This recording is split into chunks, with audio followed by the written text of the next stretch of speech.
자, 일단은 전복 볶음밥인데요. 예. 사실 전복이다라고 하면 가장 그 원기 회복에 좋은 아, 그렇죠. 재료잖아요. 그렇죠? 이게 이제 봄날에 좀 이렇게 기력 없고 이제 충곤증도 있고 이럴 때 네. 전복 드시면은 또 그런 게 싹 가실 수 있을 것 같아요. 그러면 이제 일단 전복 먼저 손질을 해야 되거든요. 그래서 네. 전복을 한번 손질을 하겠습니다. 저게 이제 게스트들 예. 전복을 예. 보시면은 이렇게 처음에 구입을 하시면 이렇게 이런 좀 지저분한 게 많이 묻어 있어요. 그치. 그래서 흐르는 물로 한번 씻어주고 솔이 있거든요. 네. 솔 같은 걸로 이렇게 쓱쓱 문질러 주세요. 아, 그러면 이 비린내가 좀 없어져요. 이 전복 자체 특유의 이제 워낙 이제 신선하기 때문에 네. 그렇게까지 이런 식으로 한번 씻어주시고 가정에서는 뭐 이렇게 하셔도 네. 이렇게 잘 닦입니다. 깔끔해졌네요. 예. 예. 닦아주시고 그 다음에 이제 하실 게 이런 수저로 예. 거꾸로 하셔야 돼요. 그 다음에 이쪽 뒤집어서. 보이시죠? 예. 예. 그러면 최대한 이 껍질 쪽에 붙여서 이렇게 밀어주셔야죠. 오. 밀어주시고 여기서 딱 하시면 이렇게 어머나. 딱 떨어지죠. 예. 그 다음에 이제 여기서 내장을 이렇게 내장을. 분리를 해주시고 여기 보시면 이렇게 이 같은 게 있어요. 딱딱한 거. 오, 이거 있구나. 같이 이렇게 손질을 다시 한번 할 건데 네. 이렇게 띄워주시면 되죠. 이 내장은 버려야 되는 거죠? 아, 내장을 오늘은 활용을 할 거예요. 내장에 이제 그 영양 성분도 많고 네. 내장 자체가 아주 고소하고 그 풍미가 있기 때문에 전복죽 같은 거 하실 때도 예. 내장을 많이 쓰잖아요. 아, 그렇죠. 그래서 오늘은 내장이 아주 중요한 재료가 됩니다. 이 부분 보이시죠? 예. 이 부분이 이제 모래 같은 게 들어있어요. 아, 이거를 가위로 싹 잘라주세요. 손질을. 이렇게 잘라주시고. 주시고 이제 데치로 한번 네. 가겠습니다. 불로 이동해 보도록 하겠습니다. 이렇게 끓는 물에 소금만 살짝 넣어주시고요. 소금을. 그다음에 살짝만 이렇게 데쳐주시면 돼요. 이게 어차피 이 정도만 데쳐주시면 잘 갈리거든요. 좀 뭔가 탱글탱글해졌네요. 이렇게 해서 사실 싱싱한 전복은 이 상태로 그냥 드셔도 돼요. 자, 이렇게 해서. 예, 이렇게 데친 거를 이제 믹서기에 이렇게 갈아주시면 돼요. 이렇게 칼로 다져도 되긴 하는데 이게 더 곱게 하려면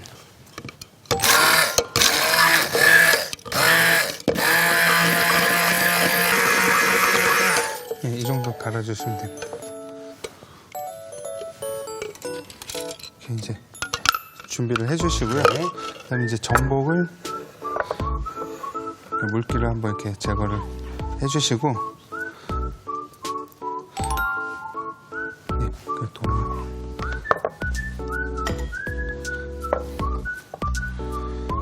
여기서 이렇게 보시면 전복이 아까 이렇게 말씀드린 이런 이 같은 게 있어요. 네. 그걸 이렇게 칼로 잘라내주. 그다음에 이제 볶음밥에 쓸 거잖아요. 그러니까 어느 정도 그래서 식감이 좀 있게 너무 잘게 썰으면은 식감이 없어지잖아요. 그렇죠. 그러니까 이제 좀 식감을 살릴 수 있게 이렇게 해서 이 정도 사이즈로 썰어주는 거죠.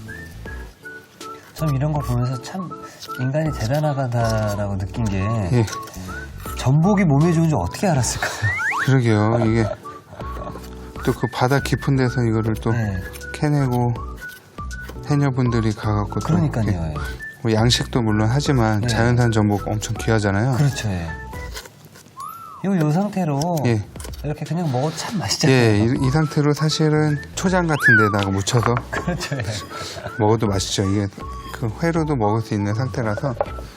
그리고 이제 양파는 그냥 이렇게 좀 볶을 거니까 너무 네. 잘게 하면 안 되고 이 정도 전복이랑 비슷한 사이즈로 해서 이렇게 썰어주시면 돼요.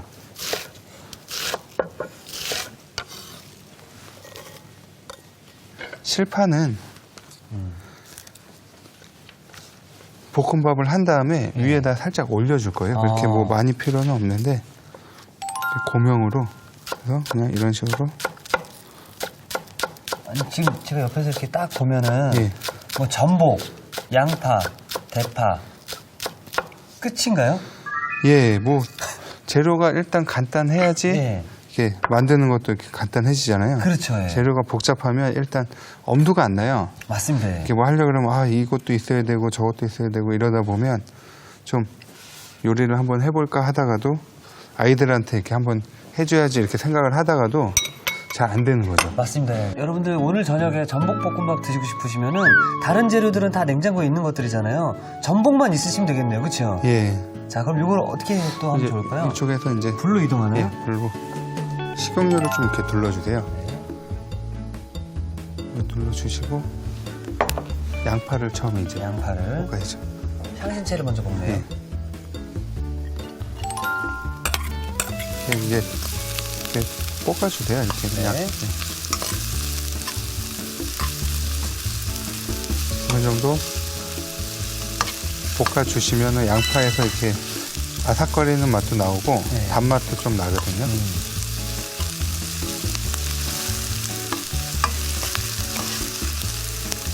그 다음에 이제 전복을 넣는 거죠. 전복, 아, 이때 들어가네요. 예. 전복은 사실 뭐 이제 해산물들은 예. 불에 또 오래 굽게 되면 뭐 질겨진다는 얘기 있잖아요. 예. 이 전복도 마찬가지인가요? 전복은 이제 그 시간이 너무 오래되면 질겨지는 거고요. 네. 처음에 한번 부드러지는 과정이 있고 그 다음에 다시 질겨져요. 이렇게 볶음밥 이렇게 하는 정도로 익혀주시면 질기진 않고 적당한 식감이랑 그다음에 이렇게 한 번씩 돌려주시고. 양파랑 또 이제 같이 볶다 보니까 예. 또 전복에서 나올 수 있는 뭐 비린내나 이런 것도 잡아주겠네요. 예, 그런 것도 있고 이제 그 감칠맛이 이제 여기 다 모이는 거죠. 아. 그래서 볶아주시고 이제 밥을 넣어야 되겠죠. 밥을요? 근데 예. 밥을 넣을 때는 불을 좀 이제 줄여주세요. 아, 불을 줄이고요. 예, 불을. 그러니까 밥 같은 거는 이제 집에 있는 찬밥을 살짝 렌즈에 데워서 아. 하셔도 되고 밥이 없을 때 뭐 즉석밥을 사용하셔도 돼요. 아. 근데 이제 따뜻한 상태가 그 밥을 볶기에 더 좋거든요. 아. 고슬고슬하게 이게 잘 풀려요. 그래서 이렇게 전체적으로 그러니까 우리가 뭐 볶음밥을 생각하면 찬밥들을 많이 생각하시는데 예. 찬밥보다도 조금 온기가 있는. 살짝 온기가 있는 게 좋죠. 네. 이 전체적으로 이제 밥이 잘 풀어지게끔 이렇게 섞어주시면 돼요. 일단 재료가 적게 들어가고 간단하기 때문에 그러니까 누구나 해 드실 수 있을 것 같아요. 예, 그리고 뭐 오늘은 이제 볶음밥은 이제 굴소스를 조금 넣을 건데요. 네. 이렇게 이런 재료들이 없으면 그냥 소금이나 그런 걸로만 간을 해주셔도 맛이 있죠. 그다음에 이것도 이제 전체적으로 간이 다 이렇게 배게끔 네. 전복 내장을 이렇게 마지막에 넣는 이유 중에 하나가 네. 향이 이제 좀 없어지는 것도 있고요. 너무 오래 볶으면. 그리고 이렇게 간을 할 때 내장을 먼저 넣으면은 그 색깔이 이제 진하게 나오니까 이게 밥이 간이 제대로 섞인지를 잘 모르잖아요. 그렇죠. 예. 그렇기 때문에 이제 이걸 먼저 넣어주고 아. 마지막에 전복 내장을 넣는 게 좋죠. 여기까지는 불을 약하게 하셔도 돼요. 거의 뭐 불을 거의 끄신 상태에서 예. 하시네요. 끈 상태에서 해도 괜찮고요. 이제 이 정도 이제 섞이면 이제 전복 내장을 내장을 곱게 갈린 거를 이 내장은 풍미가 좋아서 좀 넉넉하게 넣어주셔도 돼요. 그다음에 이것들도 이제 약간 비비듯이 이 불을 조금씩 이제 올려주는 거죠. 그리고 전복이 워낙 비싸기 때문에 예. 이런 내장까지 잘 활용을 해야 그렇죠. 아깝지가 않잖아요. 그래서 이제 점점 불을 좀 세게 하면서 불을 이제 조금 세게 해서 네. 이게 고슬고슬하게 볶아주고 여기다 이제 달걀 후라이 하나. 네.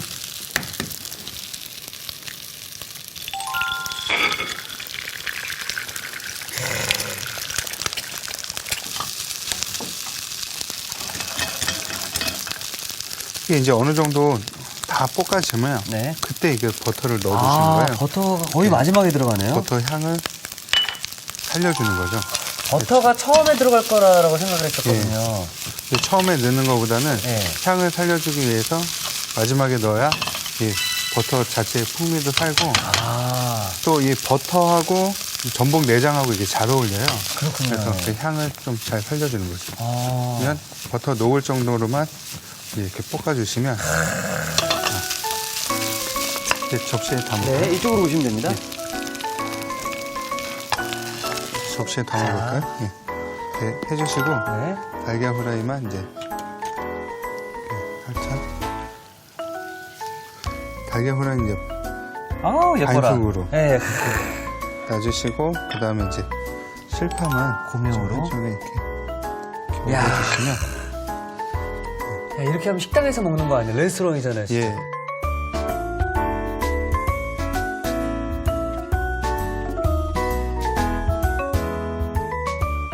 자, 전복으로도 입맛도 살리고 기운도 북돋아주는 봄철 영양식 전복볶음밥이 완성이 되었는데요. 자, 이어서 대패 삼겹살 무침도 함께 만들어 보도록 하겠습니다. 자, 우리 대패 삼겹살 무침은 어디서부터 시작하는 게 좋을까요? 예. 일단은 이제 대패 삼겹살을 준비를 했는데요. 이걸 한번 데쳐 보도록 하겠습니다. 아, 먼저. 예. 보통 이제 데칠 때는 이제 물 같은 데다 많이 하잖아요. 네네. 근데 이제 이쪽에 보시면 청주에다가 삼겹살을 데치는 거죠. 아, 청주에다 삼겹살을 데치나요? 예, 청주에다 삼겹살을 데치면 돼지 특유의 이제 누린내도 없어지고 그다음에 감칠맛이 더 살아나요. 아, 자, 이게 오늘 콕포인트가 될 수 있을 것 같은데요. 청주의 대패 삼겹살을 데쳐주면은 누린내가 나지 않고 더 감칠맛을 또 살려준다고 합니다. 그래서 이렇게 청주 자체를 이렇게 끓여주시고 그래서 이렇게 저어가면서 정말 이 청주 그리고 맛술은 우리 요리에 있어서 빠지면 안 되는 재료인 예, 것 같아요. 이런 거를 할 때 네. 보통 이제 고기도 좋지만 여기다가 오징어나 그 새우 같은 걸 살짝 데치는 이 샐러드에 쓸 때 아. 데쳐서 쓰는 경우도 이렇게 청주에 데쳐주면 좋아요. 해산물도 다 좋다는 예. 말씀이시네요.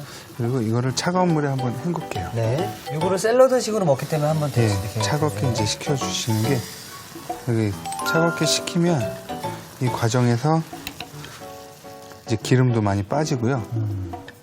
그리고 이제 식감도 꼬들꼬들해집니다.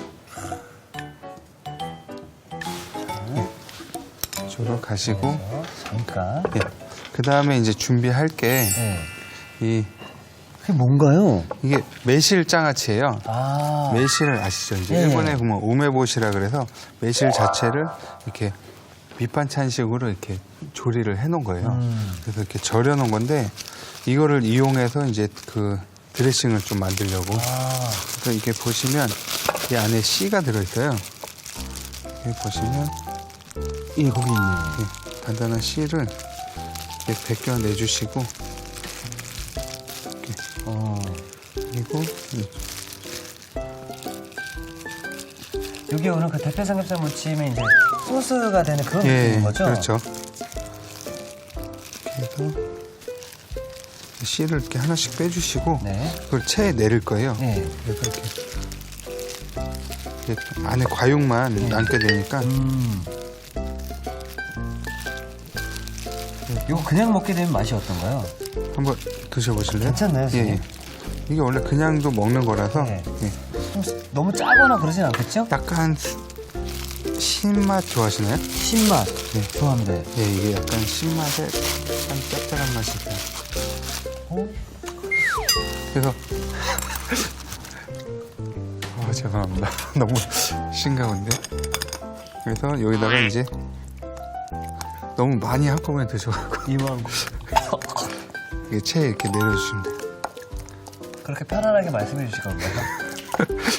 아우,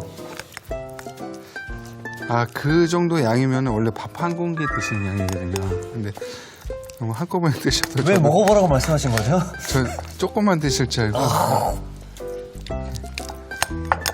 근데 맛은 있는데요. 예, 이게 시큼함과 짭조름함이 함께 있네요. 예, 그래가지고 이제 일본에서는 이거 밥 반찬으로 많이 먹고요. 네. 매실 자체가 이제 그 소화 기능에 이제 효능이 있어가지고 좀 체했을 때나 그럴 때 따뜻한 물에 이거를 풀어서 네. 이게 차처럼 마시는 경우도 있어요. 그럼 그 소화제가 되는 거죠. 야, 정말 곱게 딱 걸러졌네요. 예.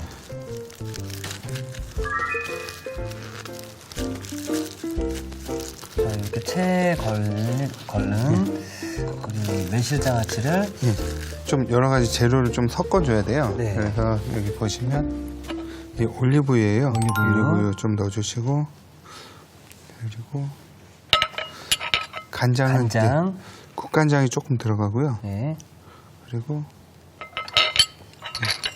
진간장, 진간장. 간장 2가지가 들어가고요. 그다음에 물인가요? 식초? 맛술이에요. 맛술을 이제 알코올을 좀 이렇게 날린 거거든요. 네. 섞어주시고 그리고 설탕. 좀 아까 새콤한 맛이 강하니까 설탕을 좀 넣어주시면 새콤달콤 이렇게. 단맛을 예. 살짝. 그리고 레드와인. 이렇게. 레드와인까지. 예, 레드와인을 넣으면서 이제 풍미를 좀 살려주시는 거죠. 이렇게 골고루 이렇게 섞어주세요. 네.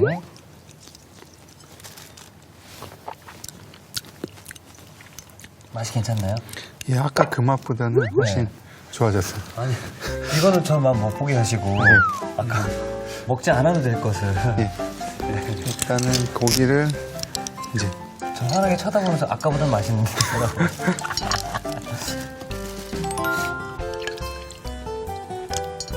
물기를 한번 물기를 톡톡톡. 짜줄게요.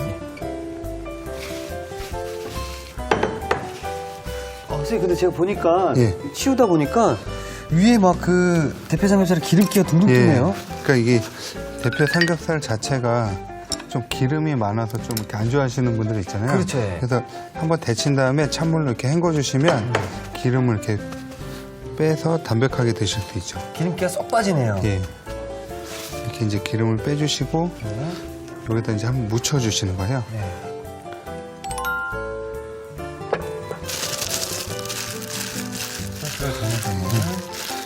이렇게 묻히신 다음에 이제 접시에 담기만 하면 되거든요. 아, 벌써 끝나는 거예요? 이 샐러드랑 같이 네.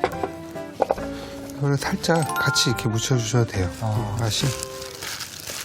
그걸 이제 뭐 불에 굽거나 그렇게 되면 그냥 나 소화가 잘 안 된다 하시는 분들 계시는데 이렇게 드시면 소화도 더 잘 되실 것 같아요. 예, 소화도 잘 되고요. 그다음에 이 좀 구워서 드시고 그러면 좀 기름진 것 때문에 좀 이렇게 싫어하시는 분들 계시니까 그렇죠. 이렇게 상큼하고 좀 담백하게 그 소스 색깔이 워낙 예뻐서 그런지 이 대패 삼겹살을 다 예뻐 보이네요. 이런 식으로 해서 이렇게 고기가 좀 이렇게 보이게.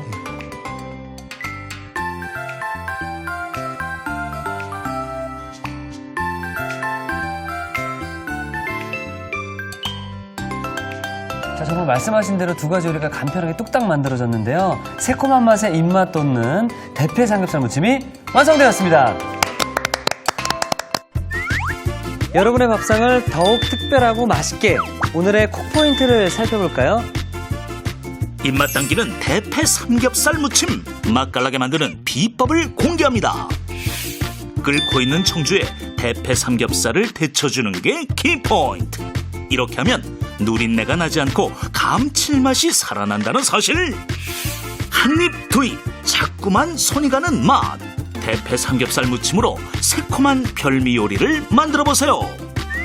아셨죠? 잊지 마시고 꼭 기억하세요.